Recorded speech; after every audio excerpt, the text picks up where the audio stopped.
What's up, everybody? I wanted to talk just a little bit about some of the artistry of video games. We've been hearing a lot about the violence of video games and so on and so forth, and I wanted to show something about the artistry. Because games are a lot more than that. They are visual medium, they are storytelling, so on and so forth.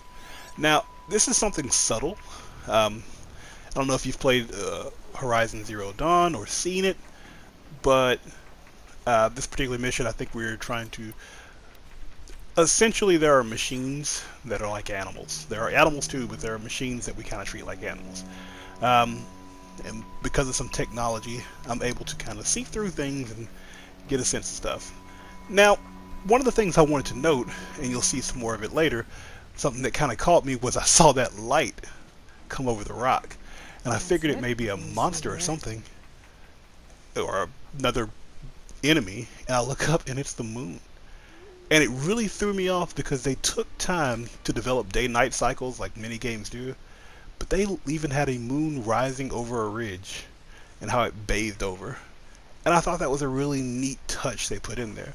Somebody took the time to think that out, plan that out, code that in, and make it look really, really good. Look at the landscape there. This is going to be slightly different, with another touch on it.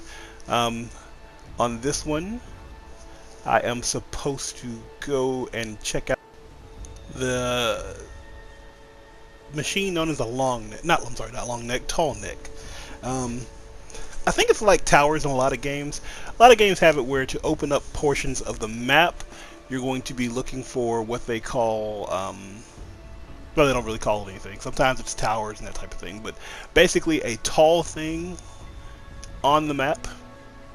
When you get to the top of it, you can perform a button sequence or something like that, and you're able to understand more about the area that you're in, because, you know, the higher the vantage point, the better you can see.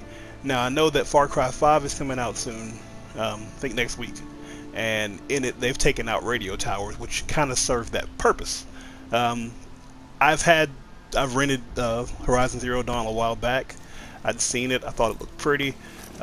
But I think the way they did this was very good. And one of the things I want to show again is kind of the thought process and artistry that goes into this.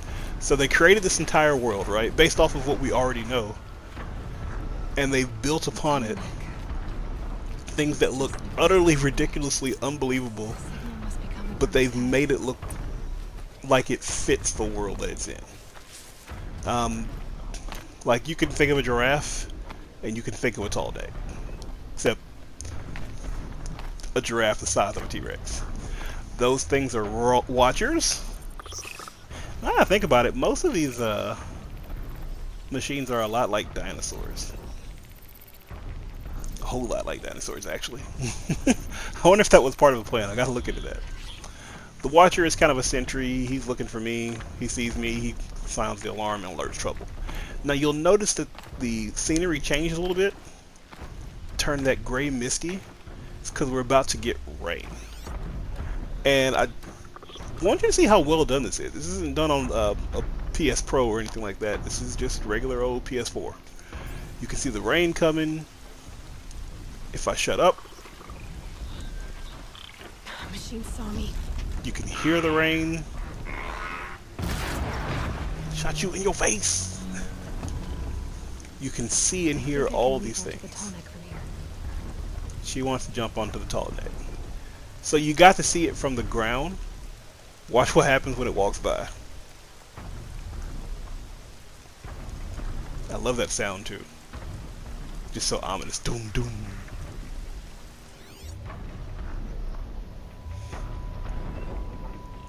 I don't remember if I ever went back and got that. Whatever that was. And this helps you get a sense of scale, because you know how long it took you to get here. Well, it wasn't really that long, but you saw what she had to do. Aloy is the character. What she had to do to get up to this point. And now you've got to jump onto it.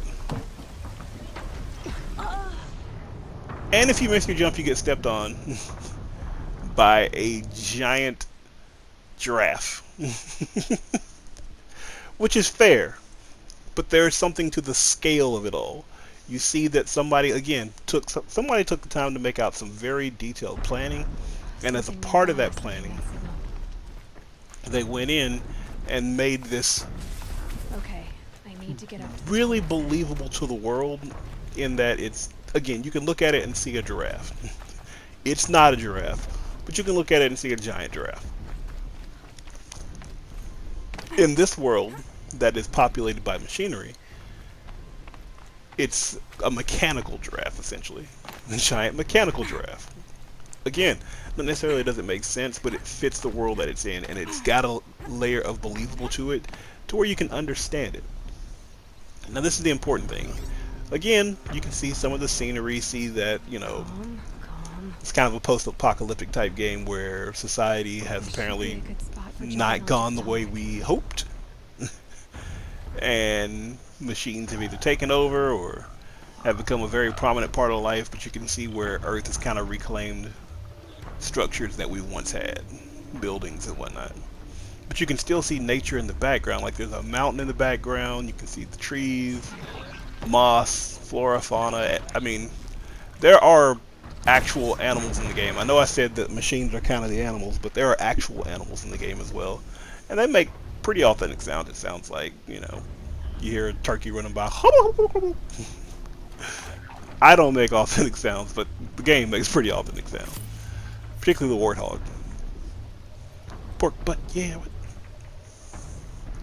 So my plan was to get across on this side, see if I could get up higher, because I did not understand the tall neck just yet. This will be more for the gamers, but you can utilize her focus, which is a little thing on the side of her head there, on the right side of her head. You can utilize that to kind of understand more about the creature, the tall neck itself, and in it, you hear that you see that that's a hole. So if she can jump, my plan was to jump on the back of it and try to find a way to climb up. But that's not really stable.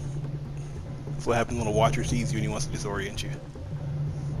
Makes it harder to function when that happens. Funny thing is, stealth is a big part of this game, like a huge part of this game. But you still feel like you're like super strong. A lot of times when they have stealth in games, they don't want you to feel too strong. That's the entire point of needing stealth, because you can't just do whatever you want to. But with the right amount of skill, you can kind of plow through a lot of this game without having much trouble. A lot of stealth relied in this game. This kind of sucks because I have to wait for it to walk all the way back around, no matter what I want. Oh!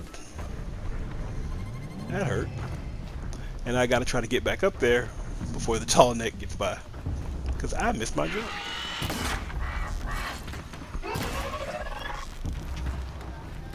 And that's what happens when you don't have a good shot. Alright. So, again, the mission, get to the top of the tall neck. We can hear him coming around. I'm really happy to see, they call it the Uncanny Valley, where you can see some things with CG start to look more and more like real life. I'm also happy with the sound. Sound has gotten a lot better since I've been a kid, and it's become a lot more important in games. A whole lot more important in games. It's the notion of being able to hear something and knowing where that sound is coming from. Because it's easy to have the visual reference of it all and say, okay, there's something to my left, there's something to my right, I can see that, I can react. But games like this, and Overwatch even, and other type games, there's this, look at those mountains. Whew. There's a lot that goes into just the sound of it all.